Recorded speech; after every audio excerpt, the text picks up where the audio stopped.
Teitl neges heddiw ydy Saff am bwrpas.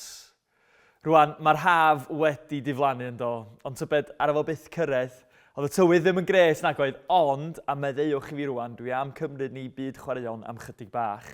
Mi oedd yr Olympics yn wych yn doedd. Dwi'n bos ych chi gael cyfle i wylio chydig o Paris 2024. Ges i chydig amser yn gwylio pethau fel yr skateboarding a'r synchronised diving a'n ffeindio'n hun yn barnu pobl yn gwneud y synchronised diving yma sy'n gwneud dim synwyr o gwbl oherwydd maen nhw gymaint gwell na swn i byth yn gallu bod. Oedd hi dod yng ngwraig i Lydia yn gallu gwylio chydig a di ddim yn fan o chwaraeon o gwbl, ond pan ar ei glywed bod y ras 100 metr mond yn para 10 eiliad, wel mi oedd hi'n meddwl fa hwn di'r chwaraeon gorau erioed. Rwan mi oedd Olympics yn gret yn doedd, ond dwi'n bos ar chi sylweddoli fod Paris 2024 di bod 100 mlynedd ynghynt mi oedd Paris 1924. A mae stori o'r Olympics yna wedi yn haroi. Stori Albanwr o'r enw Eric Liddell. Tybed os da chi wedi gweld y ffilm Chariots of Fire o blaen hefo'r soundtrack anhygoel yna. Wel, stori Eric Liddell di hyn, plentyn i genhadon yn China oedd o. A fo oedd y ffefryn clir i ennill y ras 100 metr yn Paris 1924. Ond dyma fo'n clywed fod yr ffeinal yn mynd i fod ar y Sul. A felly ar gyhoeddiad Eric Liddell oedd fod o methu'r rhedeg ar y Sul gan fod hwnna yn diwrnod i'r arglwydd. A chi weld be? Gafodd ei hamro am y peth. Gan i'w teammates o, gan committee yr Gemau Olympaidd, i'w hamro fo oedd y ffefryn, ond fel da ni'n gweld yn bywyd Eric, ddim yr enwogrwydd, ddim yr llwyddiant, ddim y medala aur oedd yn gyrru fo. Mi oedd gan fo rhywbeth mwy oedd yn ei yrru fo. Ac yn y ffilm, da chi'n pigo fyny ar hyn, mae chwaer o Jenny yn poeni amdano fo, bod yr enwogrwydd a'r llwyddiant ma'n mynd i fynd i'w benno. A dyma oedd ymateb Eric i'w chwaer. Na i ddim trio wneud o yn yr llais efo'r acen Albanaidd. Jenny, you've got to understand. I believe that God made me for a purpose, for China. But he also made me fast. And when I run, I feel his pleasure. Rwan dyna oedd yn gyrru Eric Liddell. Mwynhad yr arglwydd yn ei redeg o, byw yn y dyleit yna yn ddyddiol. Ac yn lle, dyma fo mynd ati i redeg y ras 400 metr. Rwan, nid oedd yr ffefryn i ennill hwn o gwbl, doedd neb yn disgwyl fo llwyddo, ond yn lle, fe aeth ati, ddim jyst i ennill y medal aur, ond efo'r byd yn ei wylio fo, a'i ben yn ôl yn llawn mwynhad, dyma fo'n torri y world record. Anhygoel. Ond wedyn, be sy'n digwydd i stori Eric? Dy'r ffilm ddim yn pigo fyny ar hyn, ond mae o'n mynd ymlaen wedyn i China. A mae'n mynd ymlaen i fod yn un o'r genhadon aeth i'r gogledd. Rwan, roedd y gogledd yn China yn ardal doedd heb i cyrraedd, a mi oedd yn ardal peryclus. Oedd pobl yn rhybuddio'n deud, da chi ddim i fynd yna, mae hwnna'n le i'w adael ar ôl. Ond oedd gan Eric ar gyhoeddiad difn fod o wedi wneud ar gyfer China. Ac yn lle, mae o'n mynd, a be mae'n ffeindio ydy wrth i'r ail ryfel byd y torri allan. Mae rhaid i'w deulu o ffoi, ond aros naeth o. Ac yn lle, mae'n cael ei daflu fewn i'r carchar, prisoner of war camp yma yn Waisan. Ac yn fanna, mae'n dod o hyd i le ofnadwy, llawn afiechydon, llawn llygod mawr. Dim Paris 1924 oedd hwn bellach, ond yn lle heb run llygad arno fo. Mi oedd Eric yn dechrau ddyddiau fo hefo ffrind, yn deffro'n gynnar yn y bore, yn darllen y Beibl, yn gweddio a wedyn mynd ati i llnau y toiledau cyn i neb arall yn y gwersyll codi. Yn 1945, 5 mis cyn i'r carchar cael ei ryddhau, mae o'n marw o tiwmor ar yr ymennydd. A dyma oedd ei eiriau olaf o, complete surrender. Rwan geiriau olaf o, geiriau i fywyd o oedd hwn yn de. Ond be oedd amdan Eric Liddell? Dyna di'r cwestiwn. O ble daw'r grym i fyw fath fywyd? O dwi'n meddwl dyma da ni'n gweld yn ei fywyd o.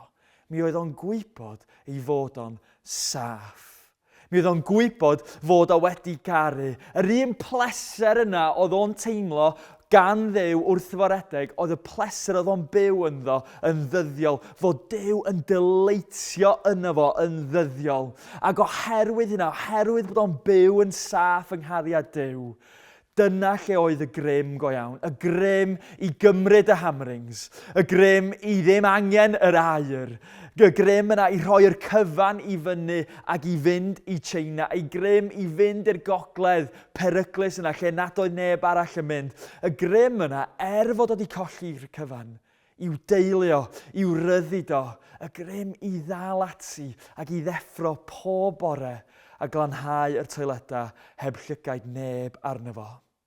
Heddiw yn fy neges i, fy ngweddi ydy, fyddwn ni'n mynd i ffwrdd yn gwybod y grym yna. Yn gwybod os ydyn ni'n saff, fel oedd Eric Liddell, mae ganddo ni grym. A rwan mae bywyd yn anodd yn dydy. Mae'r bywyd Cristnogol yn anodd. Nes i glywed o gan ffrind fel y mae yn tro. Nath o ddeud, ti'n gwybod y ffilm, Jos, 4 Weddings and a Funeral? Wel, ti'n gwybod be? Mae'r bywyd Cristnogol fwy fel 4 funerals and a wedding. A mae hwnna'n wir yn dydy. Mae'n mynd i fod fwy o angladda na priodasa ochr yma o tragwyddoldeb. Mae'n mynd i fod fwy o Y Sands 1945 i gymaru hefo Paris 1924. Mae'n mynd i fod cyfnodau anodd yn ein bywydau ni. Di Duw ddim yn gaddo easy ride, ond yn lle dyma mae o'n gaddo. Mae o'n deud mae yna grym ar gael. Mae yna pwrpas hynod yng nghanol yr strygl. Ac yma yng Nghymru yn dydy, fel yr eglwys, mae'n hawdd i ofn ennill allan, i pryder ein llethu ni. Mae'n hawdd teimlo yn dydy, os da ni jyst yn survivio, da ni wedi ennill. Ond yn yr amseroedd yma o ofn, o temptasiwn, o teimlo fo rhaid tynnu nôl neu jyst rhoi fyny'n llwyr, mae Iesu eisiau siarad gair gwell. Mae eisiau gwneud ni'n saff ac yn saff am bwrpas. A dyna di teitl y neges heddiw. Da ni'n mynd i fod yn edrych ar Iowan 10 a'n gilydd, geiriau Iesu yn fama. A fy ngweddi ydy, fydd hein ddim jyst yn geiriau sydd yn mynd i'n meddwl ni, rhywbeth da ni'n deall, ond fod nhw'n disgyn yn ddifn yno ni, bod nhw'n cael fewn i mer ein esgyrn ni, a fod nhw'n geiriau a fedrwn ni byw allan yn ein bywydau yn ddyddiol. Y pwynt cyntaf ydy hyn, da ni yn saff. Dyma Iesu yn deud yn Iowan 10, fi ydy'r bugail da. Dwi'n nabod fy nefaid fy hun ac mae nhw yn fy nabod i. Yn union fel mae'r tad yn fy nabod i a dwi'n nabod y tad. Dwi'n fodlon marw drost y defaid. Rwan, jyst cymerwch foment, jyst i adael y geiriau na syncio fewn. Mae Iesu'n deud, fi ydy'r bugail da. Fi di'ch amddiffynwr chi. Fi di'r un fydd yn byw allan yna hefo chi. Dyna oedd bugeiliaid yn wneud ar y pryd. Mi oedden nhw'n byw allan gyda'r praid yn sicrhau fod dim byd yn dod fewn, dim llew, dim arth yn dod fewn ac yn cyffwrdd y defaid. A mae Iesu'n deud, mae'n llygaid i arnoch chi. Bydd un llew yn cyffwrdd chi, mae o'n deud. Ond wedyn sylwch ar be mae'n bugail ni'n gwahodd ni fewn i. Ddim jyst un amddiffyn ni mae Iesu eisiau gwneud, ond hefyd mae eisiau nabod ni, dydy. Dwi'n nabod fy nefaid fy hun, ac maen nhw fy nabod i, yn union fel mae'r tad yn fy nabod i, a dwi yn nabod y tad. Dyma gwahoddiad yr Efengyl, ynddo? Dyma'r newyddion da. Da ni'n cael ein achub o'n pechod ni, yndan, ond wedyn da ni'n cael ein achub i rhywbeth. Be da ni'n cael ein achub i? Da ni'n cael ein achub i berthynas. Yn union fel mae'r tad yn fy nabod i, a dwi'n nabod y tad. Yr un berthynas yna o cariad tragwyddol sydd wedi bodoli o'r dechrau un a mynd i para am byth. Yr un cariad yna sydd rhwng y tad a'r mab, ydy'r un cariad da ni'n cael ein gwahodd fewn i. Yr cariad yna nath orlifo fewn i creadigaeth, ydy'r un cariad da ni yn gallu profi heddiw yma. Yr un agosatrwydd yna sydd gan y tad a'r mab, mae Iesu yn gwahodd ni fewn i. Dyma'r perthynas da ni wedi'n achub ar gyfer. A sut mae mwynhau fath perthynas? Sut mae byw mewn cariad fel yna, byw yn saff? Wel, trwy'r bugail da, ynde? Yr un sydd yn rhoi ei fywyd o lawr. Yr un ar y groes a alwodd allan fy nyw, pam wyt ti wedi fy ngadael i? Mae o'n gwneud hynna mwyn I ni ddim cael ein gadael. Yr un a gollodd yr hawl I alw allan ar ei dad. Sylwch fy niw, mae Iesu'n galw allan. Mae o'n gwneud hynna mwyn I ni cael yr hawl I alw allan ar ein tad nefol. Yr un a anfonwyd allan o'r perthynas tragwyddol yna ydy'r un sydd yn gwahodd ni fewn i'r perthynas tragwyddol yna. Mae'n achub ni mwyn I ni cael ein adnabod fel mae o'n cael ei adnabod gan y tad. Fel plentyn I Dduw. A rwan pan ydych chi'n meddwl amdano peth, mae perthnasau fel oedolion yn medru fod yn gymleth, yn dydyn? Os da ni'n digon onest, da ni wedi cael ein calonnau I torri o'n blaen yn do. Ond rwan, hefo'n merched ifanc I, dwi'n dysgu lot ganddyn nhw. Dwi'n meddwl mae plant efo gymaint I ddysgu ni'n dydyn. Dwi'n caru gweld Mali yn y parc, yn mynd fyny at pa bynnag plentyn sydd yna ac yn gofyn, neu di chwarae hefo fi heddiw? Wyt ti eisiau bod yn ffrind iddo fi heddiw? Dwi'n cofio mynd am dro efo just diwrnod y blaen a mae'n troi at fi yn dweud, Dad, ga I wneud ffrind newydd heddiw? Mae calon nhw ar agor yn dydy. Maen nhw'n barod I wneud ffrindiau, ond eto fel oedolion, os da ni'n digon onest, mae'n beth ofnus I gael yn adnabod go iawn yn dydy. Mae'n beth ofnus I ni fod yn barod I fod yn vulnerable, I fod yn barod I cael ein caru eto, achos os da ni'n onest, mae'n calonnau wedi cael ein torri'n do. Ond sbiwch fama gwahoddiad Iesu. Gwahoddiad fod I ni agor ein calonnau, I ni gael ein adnabod go iawn, I ni fod yn saff. Mae o'n gweld y cyfan beth bynnag, mae o'n adnabod ni, ac dylse fo rhedeg milltiroedd I ffwrdd os bysa fo'n gweld fi, a mae o yn. Dio ddim yn neud hynna nadi, dio yn rhedeg I ffwrdd ohono ni, mae o'n rhedeg syth amdano ni. Y fwyaf o mes sydd yna, y fwyaf o poen, y cywilydd yna, y poen yna, mae Iesu'n deud, dwi'n rhedeg amdan y mes. Dwi eisiau dod a cyfarfod lle ydych chi arni. Dwi eisiau chi jyst agor eich hunain I fyny. A dwi eisiau gwneud chi yn saff. Dwi eisiau chi gwybod y dyleit sydd gennau ynddo chi yn ddyddiol. A'r cwestiwn yn syml yn y rhan cyntaf yma ydy ynde, yda ni am adael o fewn? Fel Mali sydd yn deud, neu di fod yn ffrind iddo fi heddiw yma. Yda ni'n mynd I wneud yr un peth I Iesu. A dweud Iesu, mae'n nghalon wedi torri. Ond dwi'n agor fyny eto. Dwi eisiau chdi adnabod fi, a dwi eisiau adnabod chdi hefyd. Neu di fod yn ffrind I fi heddiw. Da ni'n saff. A da ni'n saff ar bwrpas. A dyna di'r ail pwynt. Da ni'n saff ar bwrpas. Clywch calon y bugail da yn fama yn adnod 16. Mae gen I ddefaid eraill sydd ddim yn y gorlan yma. Rhaid I mi eu casglu nhw hefyd, a bydden nhw yn gwrando ar fy llais. Yna bydden nhw'n dod yn un praidd a bydd un bugail. Chi'n clywed calon y bugail yma, rhaid I mi eu casglu nhw hefyd. Di Iesu ddim am setlo heb fod y gorlan yn llawn. Mae'r gwahoddiad yma, mae o'n gwybod, mae o'n rhy dda. A mae o'n deud i'r rhai ar y tu allan, i'r rhai sy'n teimlo fod nhw wedi gadael dros ben, di anghofio amdano, di gadael ar ôl. Mae Iesu'n deud, dwi yn mynd I fynd ar eich hola chi I ddod â chi fewn i'n ngorlan I fewn i'n mhraidd I fewn i'n nghariad I. A sut mae o'n mynd I wneud hynna? A dyma lle mae pethau yn cael chydig bach yn scary, ynddo? Mae'n mynd I wneud hynna trwyom ni. Mae o'n anfon ni. Da ni'n saff yn dydan ar bwrpas. A'r pwrpas yna ydy cario llais yr un sydd wedi'n achub ni. Yr un llais da ni bellach yn adnabod ydy'r un llais da ni'n cario hefo ni fewn i'n byd. Mae Iesu'n deud mae'n rhaid I mi. A pan da ni'n byw yn saff, mae rhaid Iesu yn dod yn rhaid iddyn ni hefyd yn dydy. Pan da ni'n byw yn saff, mae angerdd Iesu yn dod yn angerdd iddyn ni. Pan da ni'n byw yn saff, mae tosturi Iesu yn dod yn dosturi I ni hefyd. Rwan, dwi'n ama falle bod chi wedi gweld y rhaglen yma ar teledu yma. Fi a Lydia wrth i'n bodde yn gwylio The Bear ar Disney+. Na I ddim sbwylio fo gormod, ond stori brawd iau sydd yn cymryd drosodd hen diner yn Chicago i'w frawd o sydd bellach wedi marw. A mi o'n mynd ati I droi'r diner yma gwmpas o fod yn un, rough around the edges, oedd ar ei ffordd allan I fod yn un o'r bwytau gorau yn y byd I anrydeddu I frawd. Dwi'n caru'r sioe yma. Ond be dwi'n caru, ddim jyst y stori a'r cymeriadau, ond dwi'n caru gweld y bwyd maen nhw'n paratoi.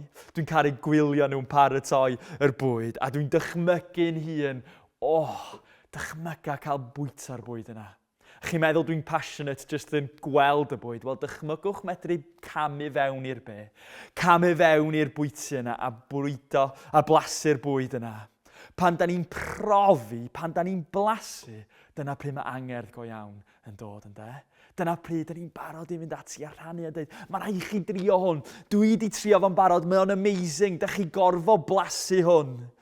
A rwan, wrth i ni gamu fewn i gwahoddiad y bugel da. Wrth i ni agor ein calonna a gadael i fo ein adnabod a'n caru a gwneud ni'n saff. Be da ni'n neud pan da ni'n blasu hwnna, pan da ni'n profi hwnna ydy? Da ni'n dal chydig o'r angerdd yna, dydan? Mae hwn rhy dda i gadw yn ein hun. Rhaid i eraill ei brofi fo. A mae rhaid Iesu felly yn llifo allan o'n bwyta. Da ni'n gweld mae'r gwahoddiad yma rhy dda. Ond yn ddiddorol, a dyma dwi wedi gweld yn ein siwrne ni o Blaenau Eglwys ymlaen â Ffestiniog ydy. Mae angerdd yn medru eich anfon chi, ond yr unig peth sy'n medru eich cynnal chi ydy tosturi. A dwi'n meddwl da ni'n gweld hynna'n bywyd Iesu, ynde? Yn yr efengyla, tro ar ôl tro, mae Iesu'n edrych allan ar y tyrfaoedd yn dod i wrando arno fo. A mae'r efengyla yn recordio bod Iesu'n cael ei symud i'r byw, i'r rhan dyfna ohono fo. Oherwydd pan mae'n gweld y tyrfa, mae'n gweld defaid heb bugel. Mae'n gweld rhai sydd heb amddiffynwr. Mae'n gweld rhai sydd heb i adnabod, rhai sydd heb gariad, heb fod yn saff. A mae Iesu'n dweud, oherwydd dyn nhw methu, mae'n rhaid i fi. Stori arall mae Iesu'n sôn amdan ydy amdan y bugel da ynde, sydd yn barod i adael yr 99 yn y gorlan mwyn mynd ar ôl yr un. Does dim yn mynd i stopio yr bugel rhag dod ar un yn ôl adre, yn ôl i'r praidd, yn ôl i'r teulu. Anger sy'n yn anfon ni de, ond dim ond tosturi sy'n medru ein cynnal ni. A dwi'n meddwl amdan y fam Teresa yma. A gafodd hi gofyn yr un cwestiwn. Be sy'n eich cynnal chi? Yma yn cael cyta, yr cenhadaeth anhygoel sy'n ganddo chi i'r tlawd. Be sy'n eich cynnal chi? A dyma hi yn ymateb trwy deud, pob un bore, every morning, I prayed and asked God to break my heart so completely that the whole world would fall in. Pob diwrnod i Dduw torri i'w chalon hi drost yr defaid heb fficael. A dyna pam dwi'n gwybod na i ddim rhoi fyny ar Blaenau. Dyna pam dwi'n gweddio fydd ni beth yn rhoi fyny ar Gymru, oherwydd da ni gorfod cofio yr defaid heb fficael. Dwi'n meddwl amdano y boys lawr y clwb rygbi yma. Yr mama sy'n dod i'n grŵp chwarae plant ni'r pobl ifanc ar y stryd. Pan mae Iesu'n sbio allan, mae'n cael ei symud i'r byw. A felly'r cwestiwn ydy rhaid Iesu ein rhaid ni. A beth sy'n anhygoel ydy, mae'r rhaid yna yn mynd i cymryd chi llefydd. Ddaru ni gael ymweliad arbennig ddim rhy hir yn ôl. Côr o Misoram, yn gogledd ddwyrain India, di dod draw fama o'r India ato ni ymlaen â Ffestiniog. A'r stori rhyfeddol ydy ynde, cenhadon presbyteraidd allan yna, D.E. Jones o Llandderfel ger y Bala.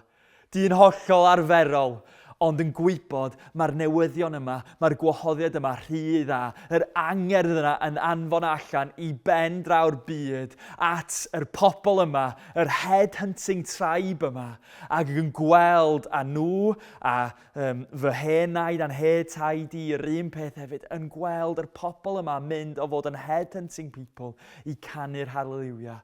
A ddeithon nhw un treni i Blaenau a sain nefolaidd yn canu ymyna Cymraeg, yn llawn diolchgarwch am be oedd y Cymru wedi wneud i rhannu yr gwahoddiad yna hefo nhw. Rwan, pan dwi'n meddwl amdan rhaid Iesu, dwi'n meddwl amdan lle mae'n mynd i gymryd chi yfory. Well, Eric Liddell, God made me for China.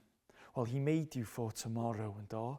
Ble ydych chi fory ydy ble mae Duw isio chi fod. A mae o'n deud, yn dydi, mae'n gaddo ni airo, yn union fel anfonodd y tad fi, dwi hefyd yn eich anfon chi. Da ni ddim ar ben ein hunain adan. Ond yr un awdurdod a gafodd Iesu, A'r un addewid yna gan y tad fod o'n mynd i fod efo fo, ydy'r un awdurdod a ni medru mynd efo. Fory, ble bynnag ydyn ni, ein lle ni o waith, ein teulu, ein cymdogion ni. Da ni'n mynd efo'r awdurdod a'r addewid yna gan Iesu fyddai hefo chi hyd y diwedd un. A jyst wrth i ni gloi rwan, a ffilm One Life nes i wylio ddim rhy hir yn ôl. Mae'n deud y stori am Nicholas Winton. Fallech bod chi wedi clywed amdano fo. Dyn a aeth jyst cyn yr ail ryfel byd, cyn i Czechoslovacia cael ei gymryd drosodd gan y Natsiaid. Fe aeth o allan i'r wlad. A dyma gael ei galon yn cael ei dorri. Dyma fo'n cael ei symud i'r byw, tosturi yn gweld y nifer o blant oedd â dyfodol hollol ansicr. A dyma fo'n deud mae'n rhaid gwneud rhywbeth am y peth. Rwan, ar diwedd ei fywyd o, dyma'r BBC yn ei wahodd o. Wahodd o eistedd fewn ar rhaglen arbennig. A dyma fo'n credu bod o'n eistedd mewn cynulleidfa hollol arferol, ond dyma'r cyflwynydd yn deud, os ydych chi yn fama wedi'ch impactio gan yr dyn yma, Nicholas Winton, os ydych chi yma oherwydd y dyn yma, a be wnaeth o yn y wlad yna, sefwch ar eich traed. Rwan mae 600 o blant, bellach yn oedolion, yn sefyll fyny ar ei traed. Dyma ei legacy fo. Yr plant yma, bellach efo plant ei hunain, yn deud oherwydd ti, oherwydd y tosturi roedd ganddo ti, da ni yma heddiw yma. Mae ganddo ni dyfodol, mae ganddo ni bwrpas. Rwan dwi'n dychmygu yr nefoedd hefo stafell fel yna un diwrnod. Cynulleidfa llawn dwi'n gweddio, lle fyddwn ni'n cael ein eistedd i lawr. A fo pobl yna medru deud, oherwydd bod chi, a ddim byd arbennig amdano chi, ond oherwydd bod chi wedi cario'r angerdd yna, oherwydd bod chi hefo tosturi fel oedd gan Iesu, bod chi wedi ymestyn allan y gwahoddiad yma, da ni yma heddiw yma. Peidiwch chwarae lawr grym un bywyd. Peidiwch chwarae lawr y grym o fyw yn saff. Da ni'n saff yn ydan ar bwrpas. A mae hwnna i ddod â lawer i fewn i'r gorlan. Mae'r bigel da yn deheu yn dydy i'r praidd i fod yn llawn. I pobl ddod adre o'r diwedd. Felly ewn ni, ffrindiau.